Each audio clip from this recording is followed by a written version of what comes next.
എനിക്കൊരു ദുശീലുണ്ട്. ആരെങ്കിലും എന്തെങ്കിലും നമുക്ക് കൊണ്ടു തന്നു കഴിഞ്ഞാൽ അതങ്ങ് മാറ്റിക്കളയത്തില്ല. അതിനെ കൃത്യമായി കാര്യങ്ങളൊക്കെ നോക്കി മനസ്സിലാക്കി മറുപടി കൊടുക്കേണ്ട കാര്യങ്ങളാണെങ്കിൽ മറുപടി കൊടുക്കും. അല്ല, നന്ദി പ്രകാശിപ്പിക്കേണ്ട കാര്യങ്ങളാണെങ്കിൽ നമ്മൾ നന്ദി പ്രകാശിപ്പിക്കണം. ഒരു കാര്യം നമ്മൾ നാളത്തേക്ക് വെക്കരുത്. കാരണം നാളെ വേറെ ആളുകൾക്ക് നന്ദി പ്രകാശിപ്പിക്കാനുണ്ടായിരിക്കും. അപ്പോൾ ഇന്നത്തെ വീഡിയോ കുറച്ച് സീരിയസ് ആയിട്ടുള്ള വീഡിയോ തന്നെയാണ്. നമ്മൾ ഈ വീഡിയോ ഒരിക്കലും മിസ്സാക്കാൻ പാടില്ല. ലൈക്ക്, കമന്റ്സ്, എല്ലാ കാര്യങ്ങളും പോരട്ടെ. ഞാൻ എന്റെ കഴിഞ്ഞ വീഡിയോയിൽ ഒരു കാര്യം മെൻഷൻ ചെയ്തായിരുന്നു. എന്റെ കമന്റ് ബോക്സിൽ വന്നിട്ട് എന്നെ അപരാധം പറഞ്ഞു കഴിഞ്ഞാൽ അതിനിപ്പോ ഏതൊരുത്തനാണെങ്കിലും, ഏതൊരു പാതിരിയാണെങ്കിലും, ഏതൊരു ലോഹത്തൊഴിലാളിയാണെങ്കിലും എന്റെ കയ്യിൽ നിന്ന് കൃത്യമായ മറുപടി കിട്ടുന്നതിന് ഒരു സംശയം വേണ്ട. ഇങ്ങോട്ട് എങ്ങനെയാണോ അങ്ങോട്ടും അങ്ങനെ തന്നെ. ആർക്ക് വേണേലും കമന്റ് ഇടാം മാന്യമായ ഭാഷയിൽ. നമുക്കറിയാം കുറെ ജോസഫ് ചേട്ടന്മാരും ലിസി ചേച്ചിമാരും അതുപോലെ തന്നെ ഒരു സാബുട്ടനൊക്കെ ഇറങ്ങിയിട്ടുണ്ട്. അവരെയൊക്കെ ഞാൻ കൊടുക്കേണ്ട അവഗണന കൊടുത്ത് നീക്കി വെക്കാറുണ്ട്. ചെറിയ കാര്യങ്ങളൊക്കെ പറഞ്ഞ് അവരെ തട്ടിക്കൂട്ടി മാറ്റിയിടാറുണ്ട്. പക്ഷെ ഫാദർ ബോബി തെറ്റിപ്പോയി. നമ്മുടെ കള്ളപ്പാതിരി ബോബി ചേരിയില് നമ്മൾ ഈ പഠിച്ചു പോയതുകൊണ്ടാണ് നമ്മൾ ഈ ഫാദർ എന്നൊക്കെ പറയുന്നത് കേട്ടോ. പക്ഷെ നമ്മൾ ഈ ഫാദർ പട്ടം ഒന്ന് മാറ്റിയെടുക്കാനുള്ള ഭയങ്കര തിരക്കിലാണ്. അപ്പൊ അതിന്റെ ഇടയിൽ മറ്റൊരു പാതിരി കയറി വന്ന് ഇങ്ങോരെ പെയിന്റ് അടിക്കാൻ നിന്നാ ഞാൻ മറുപടി കൊടുക്കും. മറുപടി കൊടുക്കണത് മക്കളെ ഹെഡ്സെറ്റ് വെച്ചോ. എന്നോട് വന്ന് കൊണഞ്ഞ വർത്തമാനം പറഞ്ഞു കഴിഞ്ഞാൽ തിരിച്ച് പോലെ തന്നെ അതേ ഭാഷയിലേ കിട്ടത്തുള്ളൂ. അപ്പൊ ഞാനിവിടെ പറയാൻ പോകുന്നത്, ഇന്നലെ ഞാനിട്ട വീഡിയോയുടെ താഴെ ഒരു ഫാദർ ബൈജു മുകളിലോ താഴെയോ എവിടെ ആയാലും എനിക്ക് കുഴപ്പമില്ല, അയാളുടെ അഡ്രസ്സ് എന്റെ കമന്റ് ബോക്സിൽ വന്ന് അയാൾ ഒരു മാന്യമായ ഒരു ഉപദേശമോ എന്ത് തേങ്ങിയിട്ടാലും എനിക്ക് പ്രശ്നമില്ലായിരുന്നു. പക്ഷെ അയാൾ യൂസ് ചെയ്ത ഭാഷ ആദ്യം നിങ്ങൾ ആ കമന്റ് ഒന്ന് കേൾക്ക്. അയാൾ ഇംഗ്ലീഷിലിട്ട കമന്റ് ആണ്, പക്ഷെ ഞാൻ ട്രാൻസ്ലേറ്റ് ചെയ്ത് നിങ്ങൾ എല്ലാവർക്കും പെട്ടെന്ന് തന്നെ കാര്യങ്ങൾ മനസ്സിലാക്കാൻ വേണ്ടി ഞാൻ അതൊന്നും ആദ്യം വായിക്കാം. അയാളിട്ട കമന്റ് ഞാനിവിടെ കാണിക്കുകയും ചെയ്യാം. അപ്പൊ കമന്റ് തുടങ്ങുന്നത് മാഡം എന്നൊക്കെ വിളിച്ചോണ്ടാണ്. ഓക്കെ സാറേ, അത് നമ്മളവിടെ കണക്കിലേക്കാണ്ട് മാറ്റി വെച്ചിരിക്കുവാണ്. എഴുതിയിരിക്കുക, ഈ കേസിൽ ഫാദർ ബോബി ചേരിയലിന്റെ പങ്കാളിത്തത്തിനെതിരെ വ്യക്തമായ തെളിവുകളോടെ ഒന്നോ രണ്ടോ ആരോപണങ്ങൾ ചൂണ്ടിക്കാണിക്കാമോ? ഒന്നോ രണ്ടോ മതിയോ? ഫാദർ മുകളിൽ, ഫാദർ ബൈജോ, 2 മതിയല്ലോ. 2 200 ആകുമ്പോ എന്നെ കുറ്റം പറയരുത്, നിർത്താൻ പറയരുത് കേട്ടോ. വീഡിയോ നീണ്ടു പോകും, അല്ലെങ്കിൽ ഇന്ന് പറഞ്ഞാൽ തീരില്ല. അത്രമാത്രം ഉണ്ട് നമ്മുടെ പാതിരിയെ കുറിച്ചുള്ള കഥകള്. പറയാട്ടോ, അവിടെ വെയിറ്റ് ചെയ്യും. അപ്പൊ ആദ്യം ഇതൊന്ന് വായിച്ചു തീർക്കാം. പിന്നെ ഇങ്ങോട്ട് എഴുതിയിട്ടുള്ള കൊണഞ്ഞ ഭാഷ, ആ ഭാഷയാണ് നമുക്ക് അങ്ങോട്ട് പിടിക്കാണ്ടിരുന്നത്. അപ്പൊ നിങ്ങൾ മറുപടി തരാം. തെളിവുകളില്ലാതെ തുടർച്ചയായി ബ്ലാ ബ്ലാ ബ്ലാ. എന്താണോ ഉദ്ദേശിച്ചത്? അത് ഏത് ഭാഷയാണോ? കത്തനാർക്കുള്ളത് ഞാൻ വെച്ചിട്ടുണ്ട്, ഇപ്പൊ തരാവേ. Blah blah blah. ആരോപണങ്ങൾ ഉന്നയിക്കുന്നതിൽ നിങ്ങൾക്ക് ലജ്ജ തോന്നുന്നില്ലേ? താൻ എവിടെങ്കിലും കണ്ടോടോ ഞാൻ തുണിയൊന്നും എടുക്കാതെ വന്നിരുന്ന വീഡിയോ ചെയ്യണത്? താൻ എന്താണ് ഉദ്ദേശിച്ചത് എനിക്ക് മനസ്സിലായില്ല. മൊത്തം അങ്ങോട്ട് വായിച്ചു തരട്ടെ. എല്ലാവർക്കും ആരോപണങ്ങൾ ഉന്നയിക്കാൻ എളുപ്പമാണ്. കാരണം അതാണല്ലോ താൻ എന്റെ കമന്റ് ബോക്സിൽ വന്ന് കിടന്ന് മെഴുകിക്കൊണ്ട് ചെയ്യുന്നത്. കാരണം നമ്മൾ ആ കുറ്റം പറയുകയാണ്, അത് വളരെ എളുപ്പമുള്ള പരിപാടിയാണെന്ന്. എന്നിരുന്നാലും വ്യക്തമായ തെളിവുകൾ ഉപയോഗിച്ച് അവ തെളിയിക്കേണ്ടത് ആരോപണവാദികളുടെ കടമയാണ്. തന്നെ കുറച്ച് കടമയും പഠിപ്പിച്ച് തന്നോട് കുറച്ച് സുവിശേഷം പറഞ്ഞിട്ടേ പോകുന്നുള്ളൂ. ഞാൻ കൃത്യമായി ഇയാളുടെ ID ചെക്ക് ചെയ്തായിരുന്നു. ഇയാളുടെ ID ഫ്യൂ ഇയേഴ്സ് ബാക്ക് ഉള്ള ഒരു ID ആണ്. പർപ്പസ്ഫുള്ളി നമ്മുടെ വീഡിയോയുടെ താഴെ വന്ന് നമ്മളെ മോശക്കാരായി ചിത്രീകരിക്കാൻ വേണ്ടി കമന്റ് ഇട്ട് വെച്ചിരിക്കുന്നു. അപ്പൊ ഇയാളുടെ ആദ്യത്തെ ക്വസ്റ്റ്യൻ എന്ന് പറഞ്ഞാൽ ഈ വൃത്തികെട്ട വാതിരി ബോബി ചേരിയലിനെതിരെയുള്ള കുറച്ച് ആരോപണങ്ങൾ പറയാനാ പറയുന്നത്. എനിക്ക് ഈ ആരോപണങ്ങൾ താൻ പറയുമ്പോൾ ഇവിടെ ഒന്നും പറയേണ്ട അത്യാവശ്യമൊന്നുമില്ല. പിന്നെ തന്റെ സൂക്കേട് മാറാൻ വേണ്ടിയിട്ട് ഞാൻ കുറച്ച് കാര്യങ്ങൾ അങ്ങോട്ട് വിശദീകരിച്ച് അങ്ങോട്ട് പറഞ്ഞു തരാം. അപ്പൊ മുകളിലിരിക്കുന്ന പാതിരിയെ നിങ്ങളൊരു പേനയും പേപ്പർ എടുത്ത് ഇതങ്ങോട്ട് എഴുതി വെച്ചോ, മറന്നു പോകണ്ട.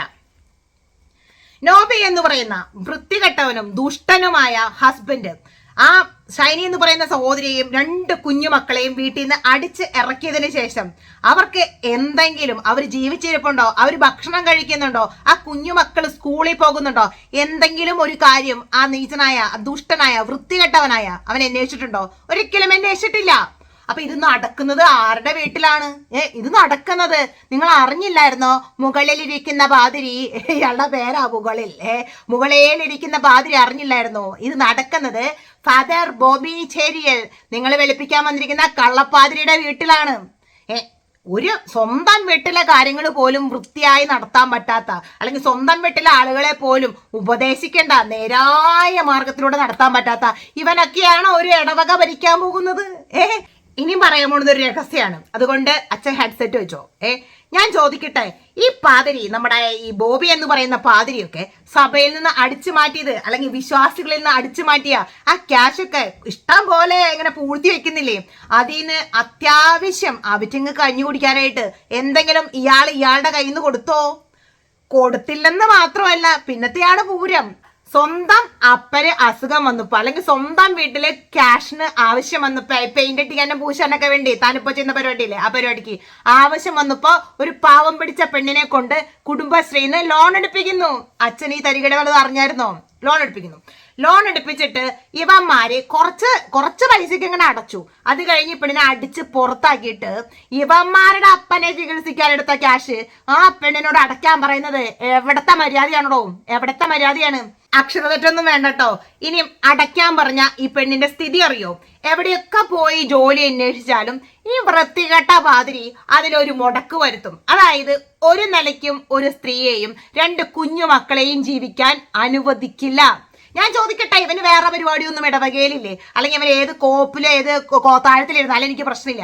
അവിടെ ഇവന് വേറെ ജോലിയും പരിപാടിയൊന്നുമില്ല. 2008 അച്ചമ്പട്ടം കിട്ടി പോയ ഇവന് ഇവരുടെ കുടുംബകാര്യത്തിൽ എന്താണ് ഇത്രയ്ക്കും ഒരു എല്ലാ കാര്യത്തിലും വന്ന് ഇടപെട്ട്, അങ്ങനെ ഇടപെടുന്ന ആളുകളാണെങ്കിൽ വീട്ടിലൊരു പ്രശ്നം വരുമ്പോ അത് പറഞ്ഞ് പരിഹരിക്കണം. അന്നേരം ഒരു കോംപ്രമൈസിന് വിളിച്ചപ്പോ, അല്ലെങ്കിൽ ഇതിനെക്കുറിച്ച് സംസാരിക്കാൻ വിളിച്ചപ്പോ ഈ പിശാചു അവിടെ വന്നിട്ടുണ്ടായിരുന്നു. അതായത് നമ്മുടെ പാതിരി ബോബി വന്നിട്ടുണ്ടായിരുന്നു. അങ്ങോരവിടെ കൃത്യമായി പറഞ്ഞതിന് ഇഷ്ടം പോലെ ആളുകള് തെളിവുമായുണ്ട്. കാരണം ചെവിയുള്ളവർക്ക് കേൾക്കാന്നല്ല പറയുന്നത്, കണ്ണുള്ളവർക്ക് കാണാന്നല്ല പറയുന്നത്. ഒരുപാട് പേരോട് പ്രസന്റ് ആയിരിക്കുമ്പോഴാണ് ഈ നാറിയ മനുഷ്യൻ പറഞ്ഞത്. കേസ് കൊടുത്തിട്ടുണ്ടെങ്കിൽ, കാരണം ഇതിന്റെ ഇടയ്ക്ക് ഒരു കേസായി മാറിയായിരുന്നു. കുടുംബശ്രീക്കാർ കേസ് കൊടുത്തായിരുന്നു. അങ്ങോര് പറഞ്ഞതെന്താണെന്നറിയോ? ആ പെണ്ണിനെ വീണ്ടും കൊടുക്കാൻ വേണ്ടി അങ്ങോര് പറഞ്ഞത് കേസിന്റെ വഴിക്ക് പൊക്കോട്ടെ എന്ന്. വളരെ നല്ലവനായ പാതിരി. തനിക്ക് മനസ്സിലായോ? തന്നെ എഴുതുന്നുണ്ടോ? തന്റെ പേന തെറിച്ച് പോകുന്നുണ്ടോ? ഇവിടെ ഞാനൊരു കാര്യം പറയട്ടെ. താനൊക്കെ ഈ പൊക്കി പറയുന്ന ഈ കള്ളപ്പാതിരിയുടെ ക്രിമിനൽ മൈൻഡ് ഞാനൊന്നും പറയാം. കാരണം ഈ പൈസ ഒരു നിലയ്ക്ക് ആ പെണ്ണിനെ അടയ്ക്കാൻ പറ്റില്ല. കാരണം ആ പെണ്ണിന് ഒരു വരുമാനമില്ല, ഒരു ജോലിയില്ല. ഇവനൊക്കെ അത് മുടക്കിക്കൊണ്ടിരിക്കുകയാണല്ലോ. അപ്പൊ പെണ്ണ ക്യാഷ് അടച്ചില്ലെങ്കിൽ എന്തുവരും? ഓട്ടോമാറ്റിക്കലി അതൊരു ചീറ്റിംഗ് കേസായിട്ട് മാറും. ഈ പെണ്ണ് വിദേശത്തേക്ക് ജോലിക്ക് പോകാൻ വേണ്ടി കുറെ പരിശ്രമിക്കുന്നുണ്ടായിരുന്നു. അപ്പൊ ഇവന്റെയൊക്കെ ഉദ്ദേശത്തില് ആ പെണ്ണിന്റെ വിദേശത്തേക്ക് പോകാനുള്ള ആ ഒരു ചാൻസ് ഇല്ലാണ്ടാക്കാം. ഇവന്റെയൊക്കെ ഓട്ടമയായിട്ട് ഇവനൊക്കെ പറയുന്നത് കേട്ട് ഇവന്റെ അനിയന്റെ ചവിട്ടും തുപ്പും കൊണ്ട് ഇവന്റെ വീട്ടില് ഇവന്റെ അമ്മേനെയും അച്ഛനെയും നോക്കി വേലക്കാരിയായിട്ട് കഴിയണം. അങ്ങനെ ഒരു പെണ്ണിനെ തളച്ചിടാൻ നോക്കിയാ ഈ വൃത്തികെട്ടവനെയാണോ നിങ്ങളൊക്കെ സപ്പോർട്ട് ചെയ്യുന്നത്? ഇനി നിലയ്ക്ക് കേൾക്കണോ? ഇഷ്ടംപോലെ കാര്യങ്ങൾ പറയാനുണ്ട്. ഇനി നമ്മൾ അവരുടെ നാട്ടിലേക്ക് ഒന്ന് ഇറങ്ങിച്ചെല്ലാം. എന്തൊക്കെ സംഭവിക്കാണ്, നമ്മൾ പറയും അമ്മേനെ തല്ലിയാലും 2 പക്ഷം ഉണ്ടെന്ന്. പക്ഷെ ഈ കാര്യത്തില് ആ ഇടവകാംഗങ്ങൾ എല്ലാവരും ഒരു പക്ഷമാണോ? ഒരു വ്യക്തി പോലും ഇല്ല. ഇപ്പൊ ഫാദർ ബോബി അല്ലെങ്കിൽ പാതിരി ബോബിയെ കുറ്റം പറയുന്ന ആളുകളുടെ കാര്യമല്ല പറഞ്ഞത്. അവരുടെ വീട്ടിലെ ഒരു വ്യക്തികളെയെങ്കിലും, നമ്മൾ പറയും മരുന്നിനെങ്കിലും ഒരെണ്ണം നല്ലത്, അത് ആ വീട്ടിലില്ലെന്നേ. നിങ്ങൾക്കറിയോ? അവിടുത്തെ അമ്മച്ചിയുടെ വിശേഷം അറിയോ? അപ്പച്ചന്റെ വിശേഷം, പിന്നെ കുറെ അനിയനും അവരൊക്കെ ഉണ്ട്. എല്ലാവരും ഒന്നൊന്നിന് മെച്ചാന്നാ പറയുന്നത്. എല്ലാവരും ഒരു കോമ്പറ്റീഷനിലാ. ഞങ്ങളിലെ ഏറ്റവും വലിയ നാറി ആരാന്നുള്ള ഒരു കോമ്പറ്റീഷനില് ആർക്കാ കപ്പ് കിട്ടാന്ന് ചോദിച്ചാ ഇപ്പോഴും നാട്ടുകാർ പറയുന്നത് അതിന് കപ്പടിക്കാൻ പോകുന്നത് നിങ്ങൾ ഈ പറയുന്ന ചേട്ട പാതിരി ഫാദർ ബോബി ആണെന്നാ പറയുന്നത്. പിന്നെ ബ്ലാ ബ്ലാ എന്ന് പറഞ്ഞുകൊണ്ട് താൻ എന്റെ കമന്റ് ബോക്സിൽ ചോദിച്ച ഒരു കാര്യമുണ്ട്. അതായത് ഈ കാര്യങ്ങളൊക്കെ തെളിയിക്കണം. തന്റെ അറിവിലേക്കായിട്ട് ഒരു കാര്യം പറയാം. ഇപ്പൊ ഞാൻ ഒരാളെ കുറിച്ച് ഒരു കുറ്റം പറഞ്ഞു. ആ കുറ്റം പറഞ്ഞു കഴിഞ്ഞപ്പോ എന്റെ ഉത്തരവാദിത്തം അവിടെ തീർന്നു. ഞാൻ കുറ്റം പറഞ്ഞു. ഇനി കുറ്റാരോപത്തിന്റെ അപ്പൊ ഇയാളുടെ ഉത്തരവാദിത്തമാണ് താൻ കുറ്റം ചെയ്തിട്ടില്ല എന്ന് തെളിയിക്കേണ്ടത്. നിങ്ങൾ പറയുന്നത് പോലെ അതൊരു കള്ളന്റെ കാര്യത്തിലാണെങ്കിലും, അല്ലെങ്കിൽ ഇപ്പൊ ഒരു വലിയ കൊലപാതകം ചെയ്തൊരു വ്യക്തിയുടെ കാര്യത്തിലാണെങ്കിലും അത് ഭയങ്കര ബുദ്ധിമുട്ടാണ് അവർക്ക് തെളിയിക്കാൻ. പക്ഷെ നിങ്ങൾ പറഞ്ഞ ഈ വിശുദ്ധനില്ലേ, അതായത് പുണ്യാളനാന്ന് പറയുന്ന നമ്മുടെ പാതിരി ബോബി, പുള്ളിക്കാരൻ ഇത് തെളിയിക്കാൻ എന്താ കുഴപ്പമെന്നേ? പുള്ളിക്കാരൻ ഇത്രയ്ക്കും ഡീസന്റും ഒരു തെറ്റും ചെയ്തിട്ടില്ല, ഒരു കുറ്റം ചെയ്തിട്ടില്ല, അത്രയ്ക്ക് പക്കാ ഡീസന്റ് ആണെന്നുണ്ടെങ്കിൽ താൻ കൊണ്ടുപോകണോ അയാളെ? താൻ കൊണ്ടുവന്ന് ഈ ജനമധ്യത്തിൽ നിർത്തിയിട്ട് പറയായി അങ്ങോട്ട് തെളിയിക്കാൻ പറയും. ഒരു തെറ്റും ചെയ്യാത്ത ആളുകളെ ആരും ഒന്നും ചെയ്യത്തില്ല. ഞാനൊരു കാര്യം ചോദിക്കട്ടെ, നമുക്കൊക്കെ മാതൃകയാകേണ്ടതല്ലേ ഇജാതി പാതിരിമാരൊക്കെ?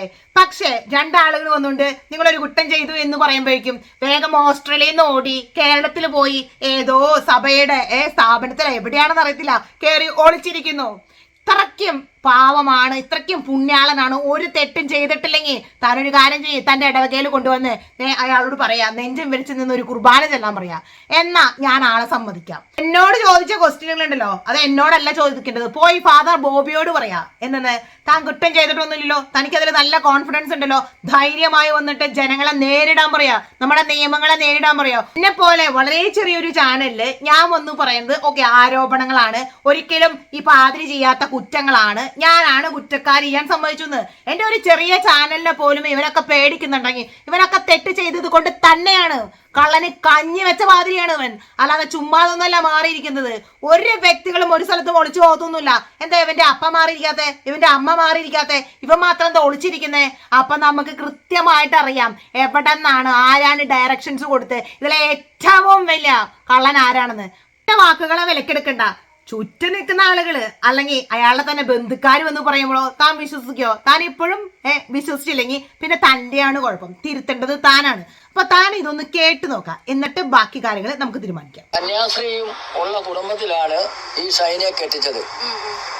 അപ്പം ഈ ഷൈനിയുടെ കുടുംബത്തിൽ നിന്നുള്ള കാരണങ്ങളാല് ഈ ഷൈനി മരണപ്പെട്ടു, ഷൈനി 2 മക്കളും. അപ്പം അച്ഛനും കന്യാസ്ത്രീയുമുള്ള കുടുംബത്തിൽ അവരുടെ ഭാഗത്താണ് തെറ്റ്, സഭ അവർക്കാണ് കൂട്ട്. അതാണ് ഇപ്പം നോബിയെ അറസ്റ്റ് ചെയ്തു, അച്ഛനെ അറസ്റ്റ് ചെയ്തില്ല. ഓസ്ട്രേലിയയിൽ നിന്ന് അവിടെയുള്ള മലയാളികൾ എല്ലാവരുടെ കൂടി അച്ഛനെ ഇങ്ങോട്ട് പറഞ്ഞു വിട്ടിട്ടുണ്ട്. ഇവിടെ സഭ ഒളിപ്പിച്ചിരിക്കുക, എവിടെയോ ഒളിപ്പിച്ച് വെച്ചിരിക്കുക. അതെവിടെയാണ് പോലീസ് കണ്ടുപിടിക്കണം. ഇത് പറയുന്നത് ഞാനല്ല, ഇത് പറയുന്നത് അവരുടെ സ്വന്തക്കാര്, ബന്ധുക്കാര്, നാട്ടുകാര് എന്നൊക്കെ തനിക്ക് വിശേഷിപ്പിക്കാം. ഇങ്ങനെ ഒരു വ്യക്തികളല്ല, ഒരുപാട് വ്യക്തികള്, അവരുടെ തൊട്ടടുത്ത ആളുകള്. ഞാൻ പറയട്ടെ, ഒരു വ്യക്തിയും ഇപ്പൊ ഒരു കൊലപാതകമോ ഒരു മോഷണോ ഒന്നും ചെയ്യാൻ പോകുമ്പോൾ ക്യാമറകളൊക്കെ ഓൺ ചെയ്ത് വെച്ച് അല്ലെങ്കിൽ എല്ലാവരോടും നാട്ടുകാരെയൊക്കെ വിളിച്ച് മൈക്ക് സെറ്റ് വെച്ച് നടന്ന് ഞാനിത് ചെയ്യാൻ പോവാണ്, നിങ്ങളെല്ലാവരും റെക്കോർഡ് ചെയ്ത തെളിവുകള്, അങ്ങനെ പാട്ടും പാടിയിട്ട് ഒരുത്തനും ഒരു സ്ഥലത്തും പോയി ഒരു തെറ്റും ചെയ്യുന്നില്ല. മനസ്സിലായോ? അപ്പോ തെറ്റ് ചെയ്യുന്ന എല്ലാവരും അവരവര് തന്നെ തെളിവുകളൊക്കെ ഉണ്ടാക്കി, അല്ലെങ്കിൽ തെറ്റ് ആരോപിക്കുന്ന ആളുകൾ തെളിവുകൾ ഉണ്ടാക്കി കൊണ്ട് കൊടുക്കാനാണെന്നുണ്ടെങ്കിൽ ഇവിടെ പോലീസ് നിയമമൊന്നും ആവശ്യമില്ലല്ലോ. അതൊക്കെ ഒന്ന് മനസ്സിലാക്കിയിരിക്കുക. ഇതൊക്കെ ബേസിക് ആയിട്ട് ഒരു മനുഷ്യൻ അറിയേണ്ട ആവശ്യമാണ്. വലിയ അച്ഛനായിട്ടൊന്നും ഒരു കാര്യമില്ലെന്നേ. കുറച്ച് തലയ്ക്കകത്തുണ്ടല്ലോ പേരിനെങ്കിലും എന്തെങ്കിലുമൊക്കെ വേണം, അമ്മാരതൊക്കെ മനസ്സിലാക്കാൻ പറ്റുള്ളൂ. ഇപ്പൊ അച്ഛന് ഒരുവിധം കാര്യങ്ങളൊക്കെ മനസ്സിലായിട്ടുണ്ടല്ലോ, ആരോപണങ്ങൾ എന്താന്ന് മനസ്സിലായിണ്ടാവല്ലോ. ഇനി മനസ്സിലായിട്ടില്ലെങ്കിൽ ഞാൻ നാളെയും വന്ന് കുറച്ച് ബ്ലാ ബ്ലാ എന്ന് പറഞ്ഞുതരാം. ഇത്രയൊക്കെ ഞാൻ എനിക്ക് പറയാനുള്ളൂ. അപ്പൊ പെട്ടെന്ന് തന്നെ പുതിയ വീഡിയോ അച്ഛന്റെ മറുപടി പോലെ ഇരിക്കും, അതായത് അച്ഛൻ പെയിന്റ് ഇട്ടിക്കുന്ന പോലെ ഇരിക്കും നാളെ എന്റെ മറുപടി.